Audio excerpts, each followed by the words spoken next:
Oh no! Are we already having technical difficulties? I will introduce the show while you get that adjusted. All right. You got it. You got Hello, everybody, and welcome to Authors Just Talk About, a show in which a bunch of authors just talk about stuff. Writing stuff, hobby stuff, nostalgia stuff. The sky is the limit. I'm your host, Edie Skye, or HP Hollow, depending upon which books you've read. And today, we are talking about a thing I have lots of emotions about, which is Arcane Season 2. And let's be real, I have lots of emotions about Arcane in general, but I especially have emotions about Arcane Season 2. So prepare yourself, viewers. You're going to hear more about Arcane you ever wanted to hear. Also, viewers, thanks for joining us. Thank you also to Fain for allowing us to host it on your YouTube and various sites, because we have several Fain authors in the audience. You know, actually, not in the, well, probably in the audience. Maybe the audience. Yes, including myself now that I think about it, because I've got a short story coming out in an anthology this summer. You sure do. I remembered. So too many books coming out, you guys. Way too many books. But anyway, also, if you guys enjoy the nonsense you hear on the show, click your little subscribe button wherever you're watching and do that thing. So yeah, and we've already got people in the chat. So hey, Mallory, and hey, Jeremy, it's already a party. Before we start having emotions, though, I want everyone to go around, introduce yourself, what your current project is, what's coming out, any fun stuff you want anyone to know about you. So Melissa, you go first. All right. Hey, I am Melissa Olthoff. I write sci-fi, I write fantasy, and I always speak in romance because I write what I love to read. I have my current project would be a sequel to that I'm about 30,000 words into because I'm in love with those characters. And yeah, I am so busy. I don't even know what month it is, and I'm just going to pretend it's somehow still January because otherwise. You got to give us the short little blurb for Rise from Ruin, because that's coming out in June, July? June, yeah. A month. So Rise from Ruin is if you like Dragon Riders, if you like Griffin Riders, if you like characters that you're going to love or possibly love to punch in the face, I have got you. This is very much Anne McCaffrey's Dragon Rise of Pern meets Mercedes Lackey and Larry Dixon's Griffins of Valdemar. Ooh, nice. Nice. All right, Jesse.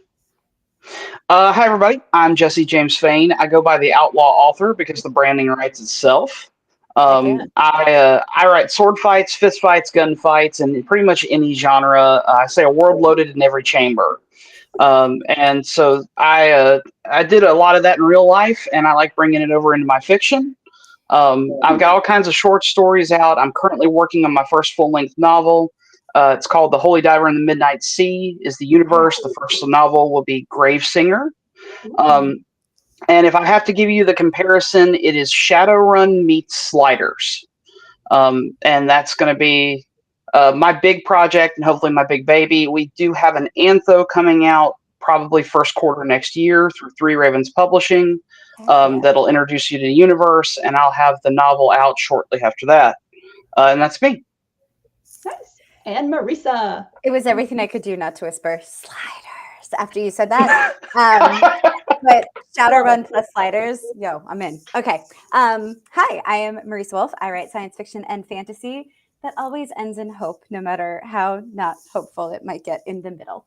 My next project coming up, speaking of not hopeful in the middle, is A Plague of Magic. It's coming out from Fain in September. I will be putting the cover on Facebook tomorrow and out to my newsletter this weekend. I didn't even know you had one coming out from Fain. Another one coming out from Fain. This is news. It was a little bit of a secret. I've been holding it, but I just passed the edits back in, and it's all good. So we're good to go. It is my debut full-length fantasy novel, so I'll ride that. And it is, the tagline on the cover that I love so much is a big score, a tiny dragon, and a whole lot of trouble. So. Yes, sold. Yeah. All right, and I suppose I should probably introduce myself in my books too. So I'm Edie. Well, as both of my pen names, I write fun fantasy adventure. The only real difference is that as Edie Skye, I write smut. And in terms of new releases coming out, I have the final book in the Blood Knight series. This is not the final book. This is the penultimate book coming out in the middle of May. But then I also have, speaking of the Fain project earlier, Dancing with Destruction, which is edited by Jason Cordova, is coming out in June or July, I think. Oh, shoot. Is And it? July, and basically Jacob and I collaborated on a Freelancers of Neptune short story, where basically people start missing on a jungle planet, and my characters or his characters have to go in and figure out why. And I wrote it as Edie Skye, so you know what happens. Oh my gosh, yes. Oh my gosh, yes. I Yes. Yes. That So is yeah, amazing. that's my stuff coming out. Now the thing everyone is here for. Feelings. Let's talk about Arcane season 2. So first, for people in the audience who are joining us and have never heard of Arcane and just somehow stumbled upon this, a very, very short description is Arcane is a series based on Riot Games' League of Legends franchise. It's multiple games, but the main one is League of Legends. And the first, it's effectively. It's kind of hard to summarize at this point. The first season is effectively a story of two sisters and their dramas. And season 2 kind of varies from that. And anyway, the first season is one of my favorite things ever. Like I have what I acknowledge is a fully not normal love for this series. Well, on this call, I think it's pretty normal. I think you're good. Yeah, it's acceptable because that first season's 9 out of 10 at a minimum. Oh, yeah. Like that's me being critical. So yeah. It is a spectacular piece of entertainment. The first thing I want, which leads me pretty well into my first question. There's a lot to talk about with Arcane season 2, so let's start simple. What was your overall impression once you'd finished? And I will go on this one first because I've been holding this in, and it's so here's. Arcane season 2 is an interesting experience for me for a lot of reasons. But from an analytical perspective, all of its individual parts, like individual scenes, music, animation, all of those are among the most spectacular media I've ever seen or heard. The problem becomes when you put it together as a whole, it was just a too fast damn mess. And it felt like all of the acts were from different series to me. What did you guys think? We'll start with Marisa. So I watched it after a marathon 10 weeks of writing in which 2 novels came out of that. So I will say it was my reward. I was holding it. So I did not watch it in the 3 acts. I watched it in 1. And also my brain was mush. So at the end, I was like, yeah, that was awesome. And then I was talking about it with my husband. And the more words came out of my mouth, the more I was like, oh, but I didn't like this. Oh, and I wish they had done this. And oh, I needed like 4 more episodes of Dictator Caitlin. Like it was so I think to your point, it was from 3 different shows. Like it was not one cohesive story that was true to the characters we met in season 1. And that was everyone felt different. Hard. Yeah. None of these characters felt like the same characters to me. And there were time jumps, right? But like even before the time jumps happened, it did not feel like it picked up from that. So Jesse? So my initial reaction finishing it, I don't know how clean we need to keep this podcast, so I'll hold off from that one. But it started with an F and it ended with a K. I have a thing for that. And so I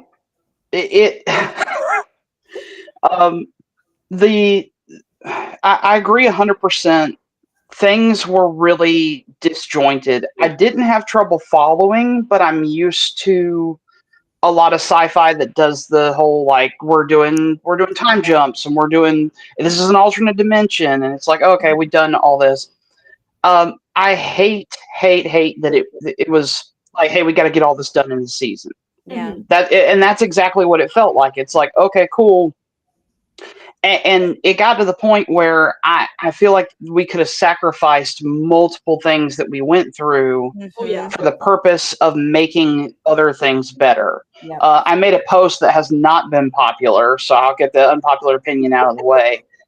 Jinx and Echo was a total waste of time. I Did not float my boat. Did not, like, we were just, and then poor Echo, because of this whole Jinx and Echo thing, we spend this whole time on Jinx and Echo. He gets totally shunted out of the main story, then comes screaming in the last 5 minutes, and just is just what? Like, it's like, and we really don't, like, it finished the storyline, but it didn't, because we don't know what happened to any of those people. We don't know if they're dead. We don't know if they're obliterated. We don't know if they're off in some weird dimension. And it was like everybody disappears. Mhm. And I like that because they can go be League of Legends champions now, and it ties in with the game okay. But from a narrative perspective, it was kind of crappy. So I tell people it went from a 9.5 to 10 to a 7.5. Yeah. In just basically instantly, and that's a big fall for me. Yeah. Melissa has opinions, capital O, on Jesse's thoughts on Powder and Echo. But we will get back to that because that was not Heather's question. Heather's question was how I felt when I was done watching it initially. So my brain was also mush because I enjoyed Marisa in that insane writing quest that we were both successful in.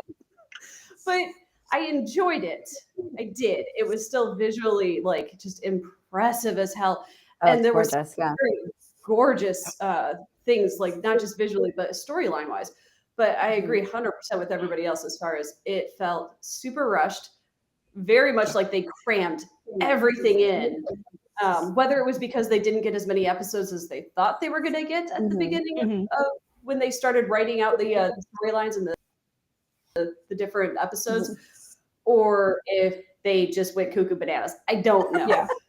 But I do know that it definitely felt a wee bit disjointed. And Heather and I talked about this a lot at MarsCon. I think this was like half of my experience at MarsCon was talking about Arcane with We were coming right off of Arcane enthusiasm.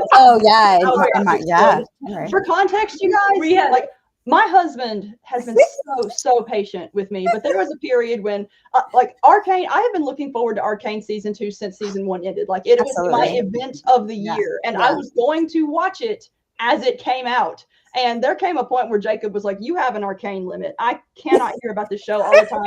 You have a certain number of things you can say about this show. And I always met it by 7 o'clock every morning. Like, good morning. Good morning. What time do you wake up? 6:30. Oh my god, I love this. This is my favorite so far. Yes. This is amazing. Oh, we got people. Richie's here. So Glenn, hey, everybody. Heather actually greeted me with that. But yeah. It leads well into my next two questions, and I have a bunch. I can go for hours, but I want to start out by asking what we're going to do. What did it do well, and then what do you think would have made it stronger? And I primarily lead that way because I think the second question is going to have more answers. But one thing. One of the reasons why Arcane was an interesting viewing experience to me, especially while I was watching it, is because the strength of the writing in season 1 gave me complete faith that the writers knew what they were doing up to a certain point. And through most of season 2, like even when we got to the end of episode 6, I was like, okay, they're going to pull out something amazing. And they didn't. And like at the end of episode 6, I had to go take a walk because I was like, oh my gosh, how could these writers have so little control over their own story? And then I sat and I was thinking that I still love the show. And it occurred to me that the reason why I love the show was not the writing.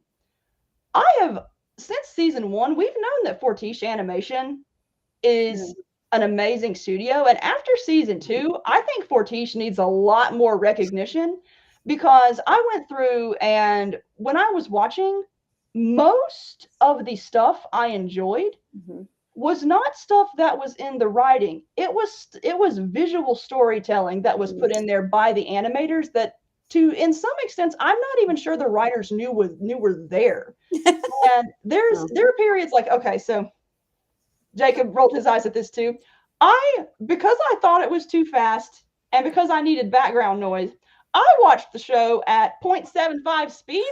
Oh, right. Yeah. Better at 0.75 speed. But also that allows you to pick up details that you miss the first time around. And there is so much excellent, good storytelling that flashes up on the screen before you can register it, or flashes up on the screen and then goes away before you can register it. Like it is amazing, some of the storytelling details that are in the background. And those kind of details were in the background in season 1. But season 1 allowed us time to sit and savor it. And you got to savor nothing in season 2. There's no savoring. And I know it's easy to say that the art is the best thing about Arcane, but there are scenes in this show that I find quite literally breathtakingly beautiful. Like I stopped breathing while I was looking at them and didn't even realize I was doing it. And it's like, which I know it happens all the time in romance novels, but for it to happen in real life, she didn't realize. For me, it was absolutely the art was an easy one. But I want to hear from you guys. Let's do Jesse. What is the thing that it did well? Well, I mean, the animation's undeniable. You're absolutely right there. And especially, I can think of moments where we talk about the characters and how the characters changed a little bit. I'm not super mad at the character changes as far as who they were, how they acted. I feel like there's a lot of logical conclusions from what happened in season 1. But at the same time, season 1 had these dynamite characters, and they exploded some of the dynamite. And when you explode that dynamite, it's really hard to fill the void. I'll save that for your second question. As far as what was good, sound, visually, little things, the way Jinx's hair swings, the way that when you watch Vi fight, she's both pretty and muscular at the same time, that she has these, you can watch the ripple effects happen when things like that happen. The impacts, the machinery, the way the world is brought to life, and how much of Zaun and Piltover they managed to cover. League is a beautiful, Runeterra is this beautiful wide world with all these different, you could almost pick any of them and make your own series and world out of them. And they did a fantastic job of bringing all of that to life, even from a story perspective, taking you back and forth, up, down, and all around. So I think that's really what they did well. Melissa. So going back to Echo and Powder, one of the things I absolutely loved about season 2 is not the romance. Don't let the romance lover fool you. It is that brilliant back and forth between Echo experiencing paradise, everything he ever wanted, like a world that was just dang near perfect, and Jace navigating this hellscape of like, what the heck is happening here? Breaking his leg, having to crawl out of hell. That dynamic, that back and forth between Utopia and whatever the heck he ended up in. I mean, that was my single favorite episode of the season. Yeah, same. That one was the only one that felt like it was from Arcane season 1. Right? It was brilliantly pulled off. They balanced that so well, and I was just at the edge of my seat. And it's a lazy boy recliner. It's really hard to be at the edge of it. I managed. Nice. The thing I like about that episode too is that it is really brilliantly placed. Like, I hate the previous episode. Like, it makes me mad. Everything about it makes me mad. Fair. But one of the really narratively brilliant things that it did was it took the end of that episode where you absolutely get your heart ripped out and stomped on from every possible direction as a viewer of the show, and then you get this little utopia. And utopia is the wrong word, but it's like, it is such a breath of fresh air. Yeah.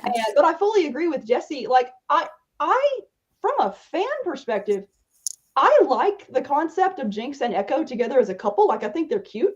And there were elements of it in there. Like, when they went into the final battle, they were drawing on each other in the back, somewhere. Like, there was stuff going on. But like so many storylines, it didn't get enough screen time to matter. Yeah. And so the pacing. Marisa, Melissa, have you finished? And now, okay, not me. Okay. Yes, no, I will go. So yes, I loved episode 7. And I do think with different pacing, it would have been one of an all-time best episodes of anything. Like, if it had fit slightly better in the overall picture of the season. But whenever they gave the story a chance to breathe, that's when I loved it. So also the flashback when we got to see Xander and Silco and Vi and Powder's mom. Yeah. that I was like, well, shit. Like that was just a good stab in the heart. Like you can see the path of choices, basically. Like you can see without being told all the ways, like how that loss splintered those people to go in the ways they went to give us the world of Arcane season 1 and not the world of episode 7 in season 2. And it was beautiful. And I think anytime they did that, they took a breath with their characters and trusted the fact that they had created these incredible characters. I loved those moments. And those moments were sprinkled through. They were outnumbered, but they were sprinkled through, and they weren't always given the lead in they deserved, which is for your next question. But that's one of the things that drove me absolutely crazy about the show, because what's done well is done really, really well. Yep. But what is done badly is not. And it is such a fascinating and infuriating experience to watch. And so now we go into the question that's probably going to take up most of the panel right now, which is, what would have made it stronger? What didn't you like about it?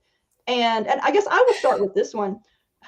I watch Arcane for a lot of different reasons, from a lot of different perspectives. I watch it from the perspective of someone who is a League of Legends fan, and I watch it from the perspective of someone who, to a certain extent, there's a certain element of Arcane that is separate from League of Legends. Like, there is not a whole lot of overlap between the general Arcane fandom and the general League of Legends fandom. Like, it's an odd little thing. And then you have this whole little weird audience too that only knows Arcane through TikToks. And oh my gosh, they are the best. Oh yeah, it is. Yeah, which I yeah.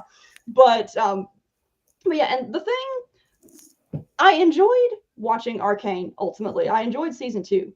But when I got to the end of season 2, the thing that really, really pissed me off about it in comparison to season 1.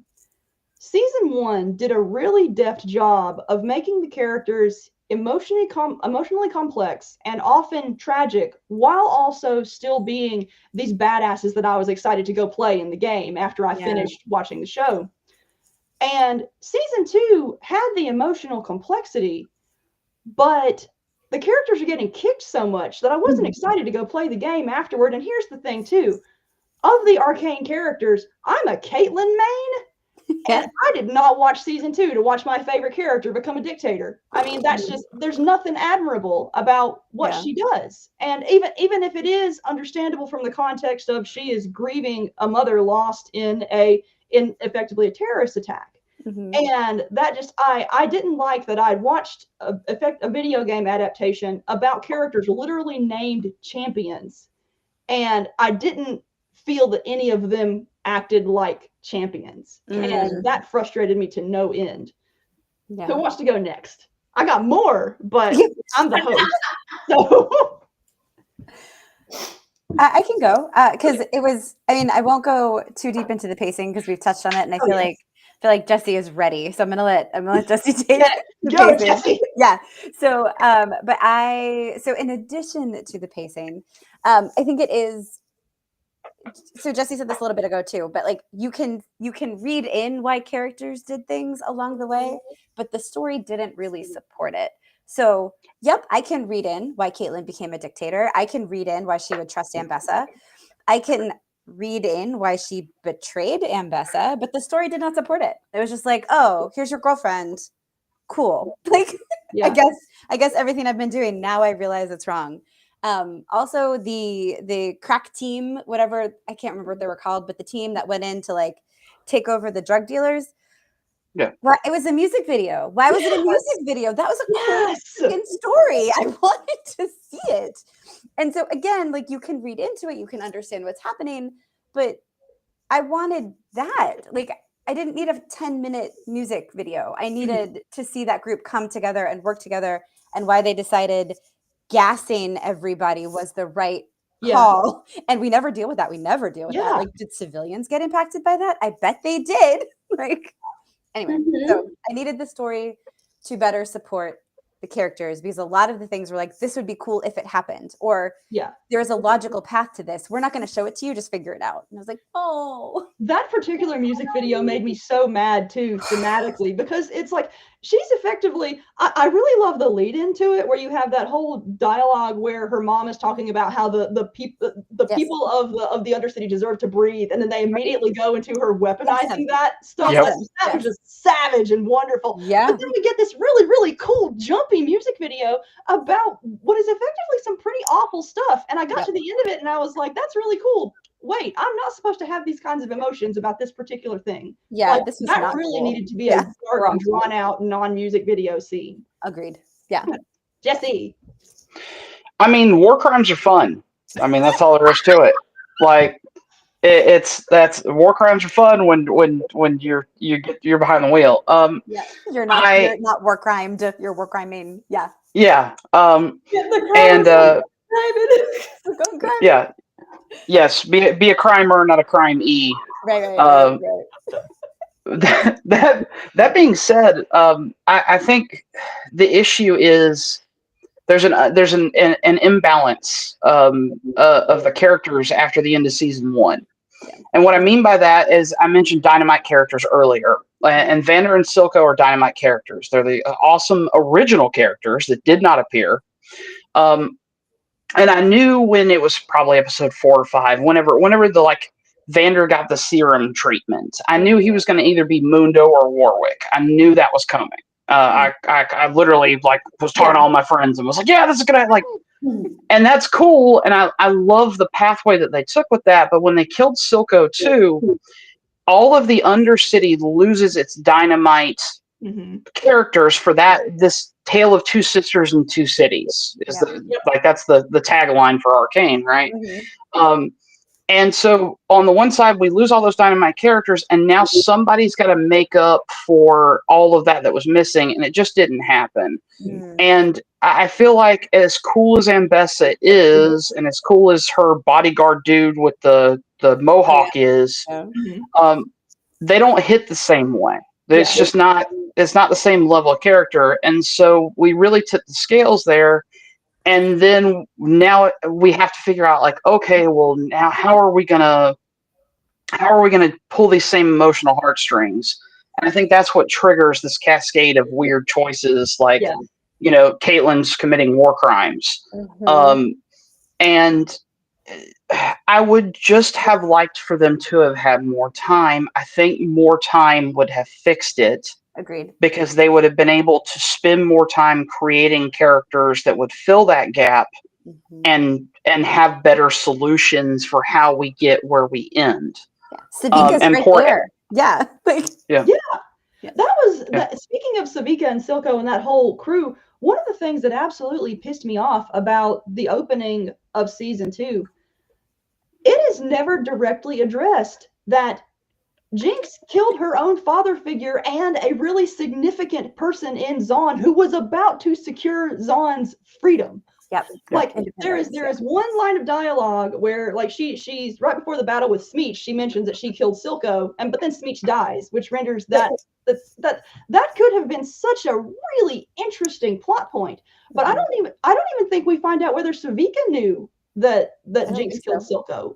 It's just, I was really looking forward to seeing that kind of plot point developed, because it's just, there's a lot of really inherently interesting stuff in it. And it's just no, it went nowhere. And, Melissa? So one of the things that you and I talked about at MarsCon really helped. We kind of decided that we're going to pretend that season 1 and season 2 are entirely different shows, which is not to have characters with the same names. Yeah, different casts. One of the things that season 1 did really well was those character relationships. All of the relationships, whether they were platonic or romantic, they made sense. They had foundations. They worked. And you guys know I love throwing romance in, but it has to work. And this is where I 100% agree with Jesse, where the romance between Powder, who should have been Jinx but wasn't in that world, and Echo, it didn't work. It didn't have enough room to breathe. Vi and Caitlyn, that didn't work. Caitlyn and her little relationship with the guard, what's her face? Maddie. Yeah. That was fucking terrible. That was awful. And then you had Jace, who I still love dearly because I mean I am who I am. Yes. But your girl just disappears and Mel is Yes. gone. And then look, Nothing. he's back. And there's like just Nothing. Yeah. There's like one exchange, and I'm just. It was so mishandled. Like, and again, like, you know, the Jinx relationship with Vi, it was very like the fight scene they had was meh. And then look, our daddy's back. So back. we're gonna be good. No, We're gonna be a happy family again. Yeah. None of the relationship stuff that they did rang through. It was like, this is gonna happen for the plot. Yeah. It drove me insane. I think that's the biggest problem that I had with season 2, because season one was very character driven, and it felt like even though the characters frequently made bad or ill-informed decisions, it felt like they were the drivers of the story, regardless of what their decisions were. Season 2 felt like they were being manipulated to suit the plot because that's what the writing wanted. And that's one of the reasons why season 2 didn't work for me. And I flip-flopped while writing it, or while watching it, so much, because there was a part of me that is like, there's enough good here that it could be a masterpiece if it had 3 hours of extra time. Yes. But then I think about all the stuff that was added that took away from the core stuff, and I was like, you know what, that 3 hours should have been in there to begin with. It could have been. There was room if you. I hate the Black Rose storyline. Like, I hate it because the thing is, like, at the end of season 1, Arcane viewers who were League fans figured out within 5 seconds of that season ending that something magical was up with Mel. Yep. And that should have been something that was addressed in episode 1 and of season 2, and not a big reveal, because we already knew it. Yep. And I really, and the entire Black Rose storyline just really, really convoluted the series or the season for me. And it's like, I know they were trying to set up whatever the next series is. But the thing is, if they were trying to get us excited for Noxus, all they had to do was have that weird little swang crow show up at the end, like they already did anyway, and have him blink his multiple eyes, and I would have lost my shit. Oh, And instead I was like, okay, Crow, okay, here's another thing I need to pay attention to. And I didn't even appreciate it because I was sad that everyone was dead or otherwise sad. Well, also, Mel, it was I think, a betrayal of Mel to make her a wolf at the end. Let her be the fox. Yeah. She's so GD smart. She's so clever. She was one of the highlights. I think when we did part 1, I said she's not only my favorite character design, but also one of my favorite characters because she wields that soft power that very rarely gets respect in animation or live TV or whatever. And it did because she was a badass. And she's still a badass, but this time they were like, well, it's because magic. And she's a wolf like her mom, as opposed to she's clever and she's the fox. Like, it felt shitty. Sorry, I just jumped in. But like, come on, do better by my girl. Right? Yeah. No, it's I 100% agree. Like, they turned her into the wolf at the end. Like, that was some kind of triumph over Ambessa. And I'm like, no, she should have triumphed because she played to her strengths, not her mother's strengths. That was the whole point of her character. Well, that's why her mother died happy, which I was like, I mean, relatively happy, I guess. I mean... Yeah, and the thing is too, they didn't even properly play up that she was a mage. And for viewers who are fantasy viewers who are accustomed to mages showing up, it's like, yeah, she's a mage. But if you think back to season 1, this is a setting in which the thought that magic might reemerge causes like Heimerdinger to have panic attacks. You know, like mages are not like magic, and mages are not a thing in Piltover and Zon, and there's a dangerous history with it. Oh my gosh, Mel's just going to show up and be this mage, and we love it. We're so happy. No one's gonna comment on that. No one's gonna.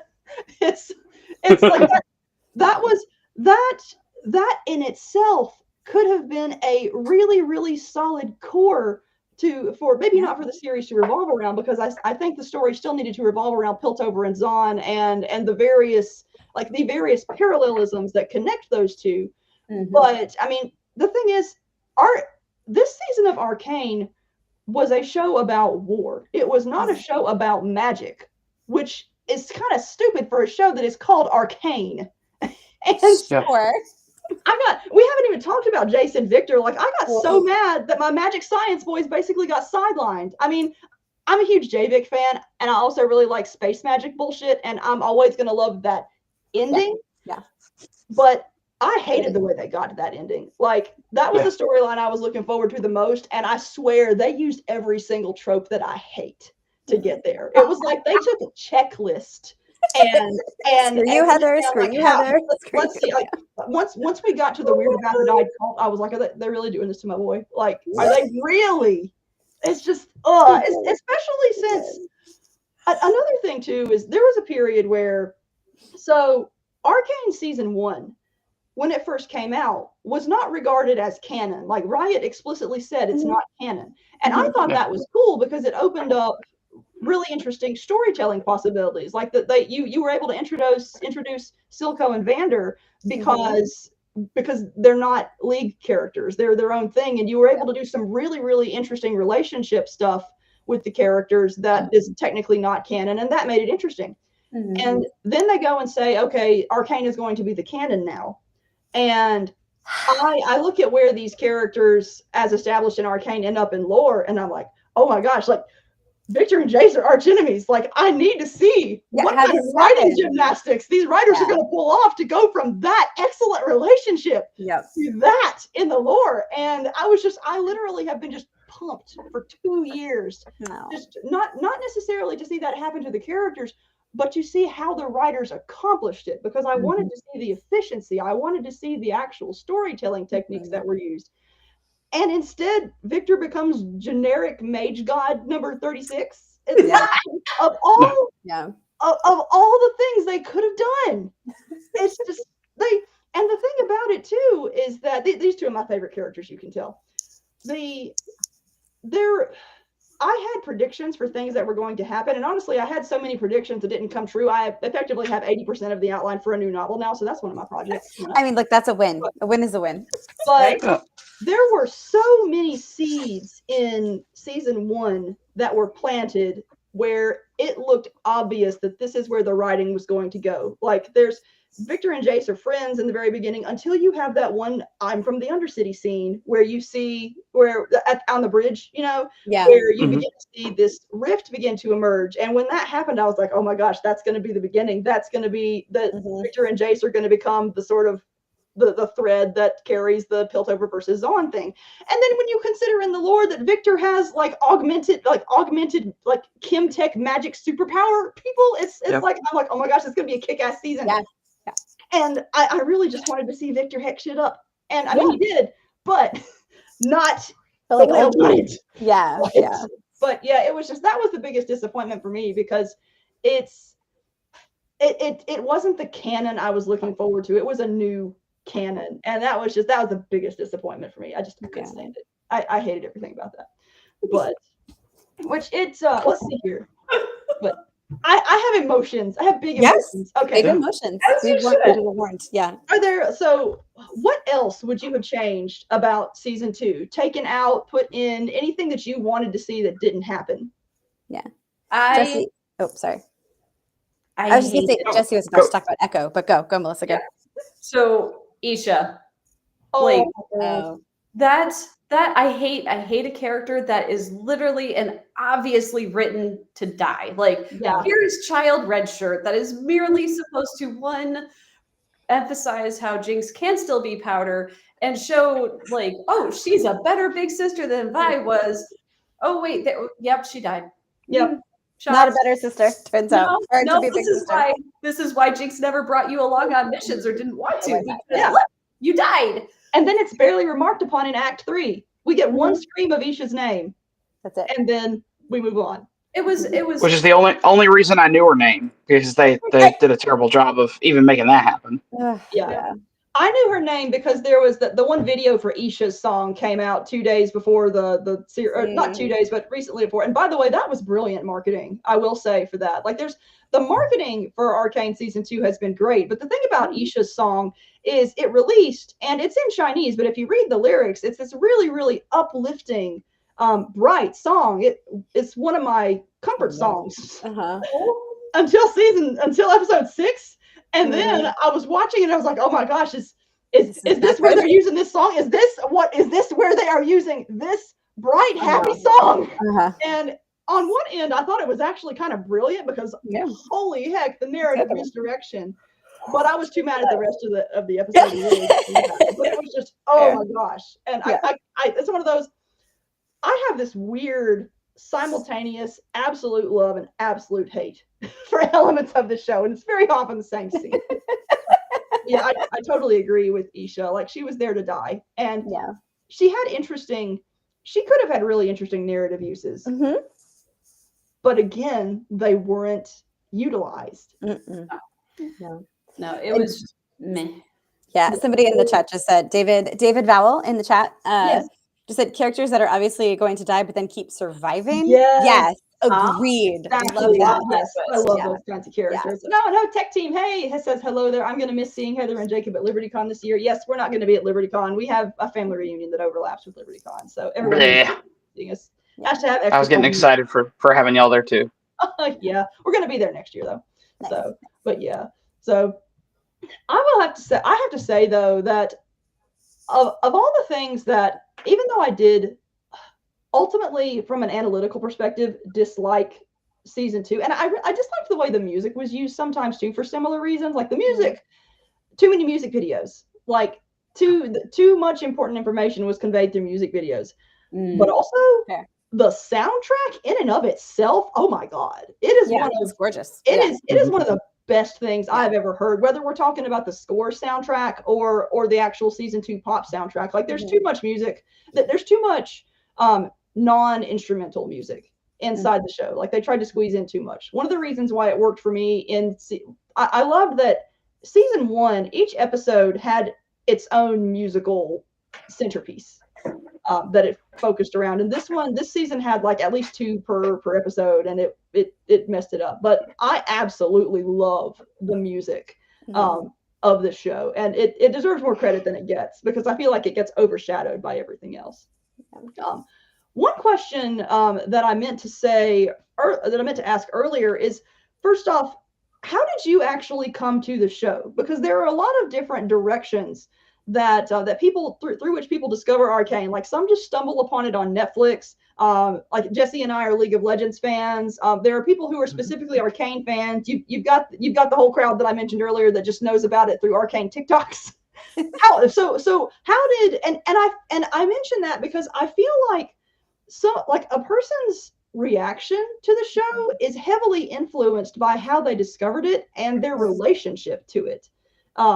There are a lot of people who will not hear criticism about this show because it strikes an emotional note in them that is very, very significant. Like, there are a number of people in groups, for example, that I've seen who love Jinx as a character because they relate to her, and especially season 1 Jinx. I just want to give these people hugs and buy them therapy. Like, to be able for that to be not your comfort character, but the character you relate to, your baby, is such a tragic thing. And so there's a lot of different kinds of reactions to the show because of that emotional core, but then also because of the fact that it's based on an action video game. So how did you guys discover it? Marisa? Netflix. So I was not a League of Legends person. I had missed it. And then I was seeing all these cool little previews of it, and then I think it had probably been out like 6 months before I even watched it, but I just kept hearing from people whose opinions I enjoyed, how good it was. And I was like, all right, screw it. Let's go watch it. Maybe it wasn't 6 months. It was maybe just like 1, but whatever. It was some time that felt like a long time. And then I watched it, and it was one of those, like, to me, you are perfect. I would unironically rate it a 10 out of 10. Like, I don't need to be there. I'm sure there are little nitpicks I could make, but I loved it. And it's funny you asked that question, because I'm thinking about that a lot with Wheel of Time, because there's a similar, I feel, dialogue to be had there, but that's not what we're here for. So yeah, I came to it through the show. I fell down a rabbit hole of just reading about various like Runeterra things, because it's like a never-ending rabbit hole, and I love those. So that was great, but I have not bridged the gap to playing games or anything else, because I specifically love the story of the show. One of the most hilarious things to me about Arcane is that it was obviously made, like, it's a good show, but it was obviously made as marketing for League of Legends. And I have to laugh at, like, League of Legends notoriously has one of the most toxic player bases out there. And I have to laugh at how frequently Arcane players and people who know of the toxicity of the universe go to Arcane fans and say, "Don't do it. Don't stay on your side. You're happier to stay on your side." The entire point of the show was to try to market it, and yet the players are like, "No, don't do it." Well, and it is not a very beginner-friendly game, but I think that's what the problem was, though, is that I've read multiple articles now where it's like Riot themselves basically didn't make any money off Arcane.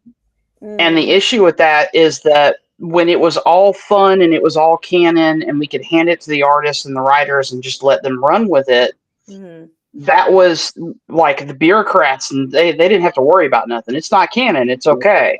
But then season 2 comes around and they realize, like, oh no, we're producing $1 million or more TV series and we're not making any return on it. Yeah. Now all of a sudden Mel's got to be a champion and Bess has got to be a champion. They're trying to get, like, we got to get more skin sales. Yeah. And now we've got a bunch of, I'm gonna be frank, bureaucratic bullshit coming in. Yeah. And we gotta, oh no. And I love that Kate and Vi end up together if we'd have more time with it, because that's standard, like that's standard fan canon that they're in a relationship. Like everybody in the world bullies that.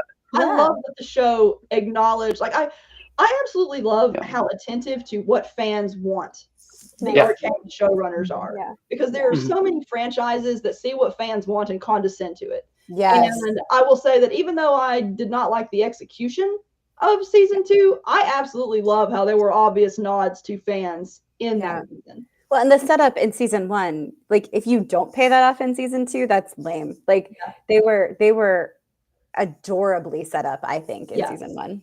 Well, one of the things, and speaking of that, I think one of the things that frustrated me about season 2 as well, and I think this brings up a key viewer difference. I think people who watched season 1 and waited 2 years for season 2 had a different viewing experience than people who watched both at once. Fair. Here's the thing.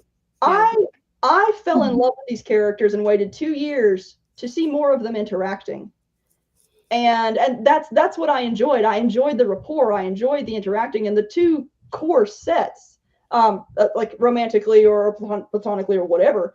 You have Vi and Caitlin, and you have Jason Victor. And they both split up really early. And I don't get to see any more of these characters interacting. And that really, really pissed me off, because I spent years looking forward to it. Yeah, that's fair. Think about how it would watch as if you're watching it from season 1, if you're watching it all at once. And I can't decide if it's actually well done or not from that perspective, because the thing is, you have all these characters that you know and love, and then suddenly season 2 hits you in the face and with them going separate. And I feel like I would have been less mad at it had I watched it all at once, if that makes sense. But I was so mad that I didn't get to see them having a positive relationship together. They were either not together at all that much at all in the case of Jason Victor, or they were antagonistic toward each other, or at the very least having a complicated relationship with Kaylin and Vi. And I think it was Jesse who said it earlier, but as much as I loved seeing the realization of that relationship, I didn't think it was earned. Like, I didn't want them to get together, because I mean, Caitlin literally like hit Vi in the gut with the butt of her gun. That's not a positive thing that happens in a relationship. And I understand that it was like a dramatic moment, but it's like, I did not like that element of it. Yeah. And so, yeah. But, well, and also, like, kudos for a sex scene, but that wasn't the moment. That was not the moment. You think your sister's about to kill herself, and that's the moment? No. And we're also setting it in Stillwater Prison. Which,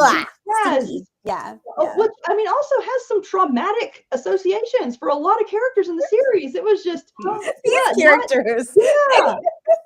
Like Vi spent how many years there herself? And the timing was atrocious. Yeah, it's still a hot scene though. Oh my god, yeah, it was so good. Well, it goes back to good. that. Come on. Individual elements Where else? are excellent, Yes. but when you put it together as a whole, it's Yes. not. And Yes. that's one of the more fascinating things about it for me. Yeah. Because I remember when whenever it was airing, I would be really pissed off at an episode, but then I would come across I would come across certain scenes on Twitter or whatever. And whenever the Remember Me sequence happened in episode 6, I was just kind of like, okay, I guess we're getting a music video now, whatever. Because there was so much going on. Yeah. But then when I just encountered it online and had a chance to actually sit and savor it without the context of the surrounding mess, it punched me in the guts. Yeah. Like, it's such a moving piece of animation and such a moving song, but I had to separate myself from the show to actually enjoy it and appreciate it for what it was. And so yeah, Jesse or Melissa, I can't remember who hasn't gone yet. Anything else that you would have changed or no, we've already done that one. How did you come to the series was my question. Sorry.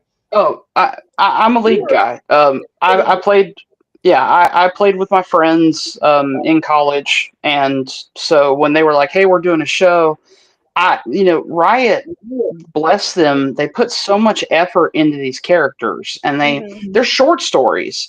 They're short stories. There's a character bio for each champion, all 150,000 of them. Oh my gosh. They put all this effort into it, but there's barely any. There's literally one book. There's another game that's not the main game. Like, there's some mobile games.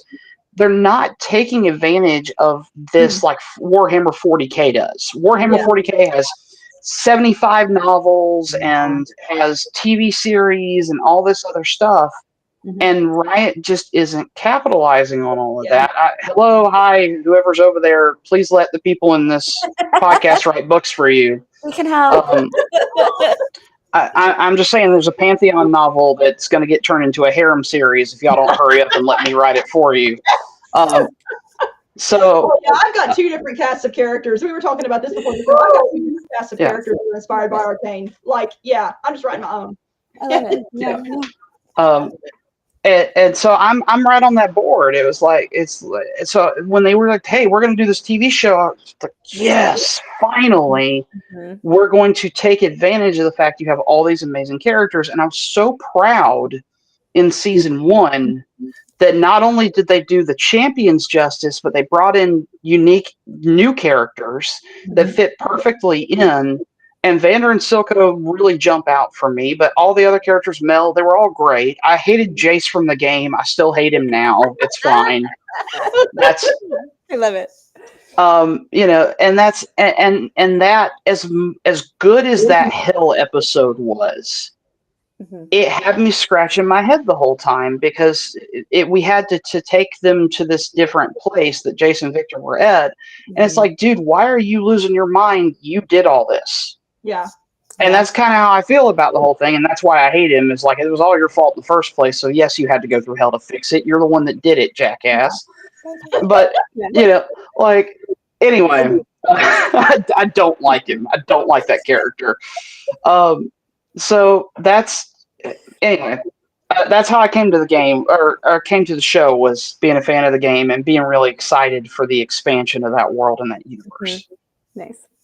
Melissa. So, completely opposite of Jesse. I never even heard of the game. I have small kids that are getting closer and closer to teenage years, so I have no time for gaming right now.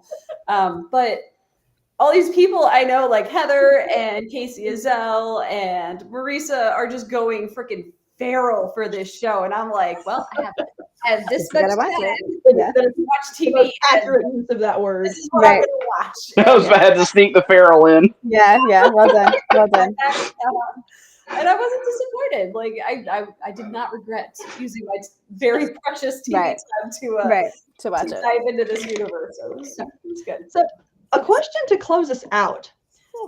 I think we all universally loved season 1, and we all had complicated emotions about season 2. Riot is said to have other Runeterra shows in production. Are you looking forward to future Runeterra shows after season 2? Heck yes. Still yes. Yeah. I'm going to say season 2, for all the bitching we just did, it didn't suck. Yeah. Like it did. No. It wasn't season 1. It wasn't that 9 to 10 out of 10, depending on how critical you want to be. Mhm. It dropped things down to a 7, and it felt like heavy metal. I don't know if you guys have ever seen heavy metal. Like it was like we're doing a lot of music videos here instead of telling stories, which is fun for like pulpy stuff, but is not fun for deep character driven stuff. Yeah. Yeah. And so I'm extremely excited if they want to go to Noxus, or they want to go to Bilgewater, or if they want to, hit any of these other places, or handle the conflict between Noxus and Demacia and Ionia. Like, there's all kinds of great stuff they would do. They did League, if you guys haven't seen this yet because you're not game fans, they do a trailer at the beginning of each year for the next season. Yeah. And it's in Arcane's animation style, and they've given the Arcane treatment to other champions. So Caitlyn, Vlad, LeBlanc, people that are not Caitlyn, Caitlyn. Yeah. Anyway, it starts with a C. It's not Caitlyn. Is it Katrina? Yeah, Katrina. Yeah. Okay.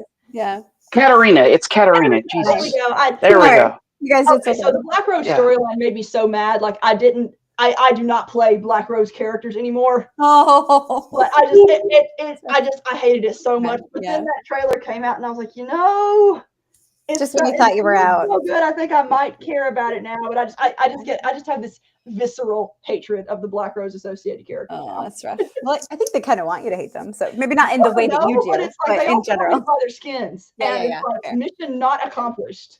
I will say, I think for further shows, they did not betray their premise. They didn't live up to their first season, but they didn't ruin it either. Like there are some things that end so poorly, they retroactively ruined the show for me. Yep. And so no, I wouldn't watch new things from those people. There are still some showrunners out there that I boycott.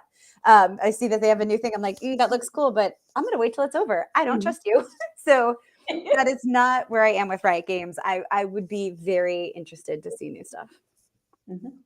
Yeah. And the thing with me too is that and obviously I didn't hate season 2. Season 2 was honestly on par with what I thought season 1 would be. Like I expected something to be entertaining, but maybe forgettable. But maybe not even forgettable. But the thing is, I have always been entertained by Riot Games properties. Like whether it's their games, whether it's their music videos, like I love everything they do. It makes me happy. And I think the main reason why I have such a visceral negative reaction to season 2 is simply because season 1 was so good.